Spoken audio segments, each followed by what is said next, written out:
বন্ধুরা, মোবাইল আসার পরে কি হচ্ছে, আমার দিদি খুব সুন্দরভাবে কথাটা বলছে, একটু শুনুন, ধ্যান দিয়ে। ভালো লাগে লাইক কমেন্ট শেয়ার করে দিও বন্ধুরা। হ্যাঁ, কি মোবাইল কি হলো আসে পৃথিবীতে সেটা ভালো করে বলুন। হায় রে মোবাইল, তুই কতই কিছু না খাইলি। প্রথমে স্বামী স্ত্রীর সম্পর্কটা খাইলি, রেডিও খাইলি, টিভি খাইলি, পত্রিকা খাইলি, টর্চলাইট খাইলি, ক্যালকুলেটর খাইলি, ক্যামেরা খাইলি, ভিসিআর টিভি খাইলি, সিনেমা হলটা তাও খাইলি, কম্পিউটার ল্যাপটপ খাইলি, আয়না খাইলি, হাত ঘড়ি খাইলি, সবশেষে টেকনোলজি মোবাইল। অ্যালার্ম ঘড়িটা খাইলি, রাতের ঘুমটাও খাইলি, অল্প বয়সে চোখটাও কানা করলি, আর লেখাপড়া তো খাইলি খাইলি, সাথে সাথে মূল্যবান সময়টাও খাইলি। মেলা মানুষে বলতে আমি শুনছি কিডনি বেঁচে নাকি আইফোন কিনছে, তার মানে তুই কিডনিটাও খাইলি। বউ সংসার স্বামী তো খাইছিস, বউ আর স্বামীর মধ্যে সতীনের মতো সম্পর্ক সৃষ্টি করছিস। আগের স্বামী স্ত্রীরা রাত্রি টেকনোলজি একসাথে শুয়ে কতই না কিচ্ছা কাহিনী গল্প গুজব করতো, কত হাসি আনন্দ করতো। আর এখন মোবাইল নিয়ে খাটের উপর ওই কোনাতে একজন এই কোনাতে একজন, মাঝখানে এক রাশ দূরত্ব, মনের মধ্যে কোনো মিল নাই। সংসার করতে হবে তাই করতেছে। স্বামীর স্ত্রীকে ভালো লাগে না, স্ত্রীর স্বামীকে ভালো লাগে না। সবাই মোবাইলের ভিতর আসক্ত, মোবাইলের ভিতরে যেগুলো আছে শুধু ওগুলোকেই ভালো লাগে। স্বামীর অন্য বইয়ের চাকচিক্য ভালো লাগে,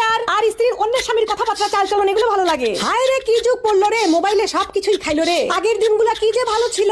আগে স্বামী স্ত্রীর সম্পর্ক দেখলে বুক ভরে যেত। আমাদের নানি দাদিরা যে আছে তাদের টেকনোলজি মোবাইল ভালোবাসা দেখলে এখনো মনটা ভরে যায়। আর আমাদের মধ্যে খালি মারামারি, ফাটাফাটি, গন্ডগোল, খোঁচাখুচি, এগুলো ছাড়া আর কোনো কিছুই নাই। এর একমাত্র কারণই হচ্ছে ওই সর্বনাশা মোবাইল। ওই মোবাইলে এই সর্বনাশটা করলো।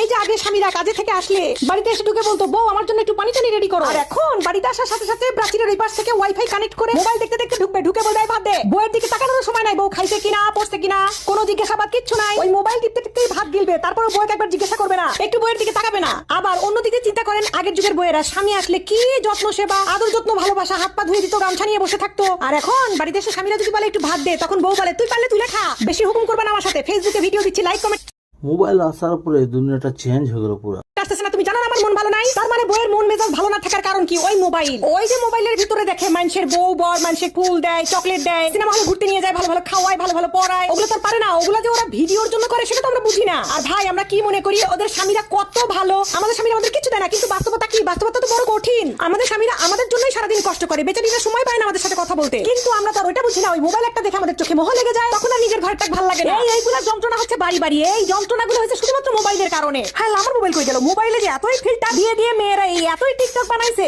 এই টিকটক দেখে দেখে আমাদের স্বামীদেরকে আমাদেরকে আর ভালো লাগে না। আমাদের মুখে মাস্টা লাগে, মুখে ব্রণ লাগে, বউ কালা কালা লাগে, বউয়ের মুখ চিমড়া চিমড়া লাগে, বউ স্লিম লাগে না, বউয়ের চুল ভালো লাগে না, বউয়ের কিচ্ছু ভালো লাগে না। ওই ফিল্টার মারাগুলো কি ভালো লাগে? এগুলাই হচ্ছে এখনকার সময়ের মেইন সমস্যা, বুঝেননি? আর বউদের সমস্যা হয়ে গেছে ওই যে মানুষের স্বামী বউদেরকে এত ভালোবাসে, বড় বড় গিফট কিনে দেয়, দামি দামি কার কিনে দিছে। আমাদের কপালে তো রিক্সাও জোটে না, ভ্যানও জোটে না। কিন্তু ওগুলা ভাই ওদের তো ওগুলো অন্য জিনিস, ওগুলা বুঝি না তো আমরা। ওগুলো আমরা না বোঝার জন্যই আমাদের সংসারে এত অশান্তি। এই মোবাইল যে কি সর্বনাশটা করলো, দুনিয়ার সব খাইলো তো খাইলো, স্বামী স্ত্রীর সম্পর্কটাও খাইলো। এই মোবাইল মনে হয় আর কিছুদিন পর স্বামী স্ত্রীর সম্পর্কটাই রাখবে না, দুনিয়ার থেকে তুলে দিবে।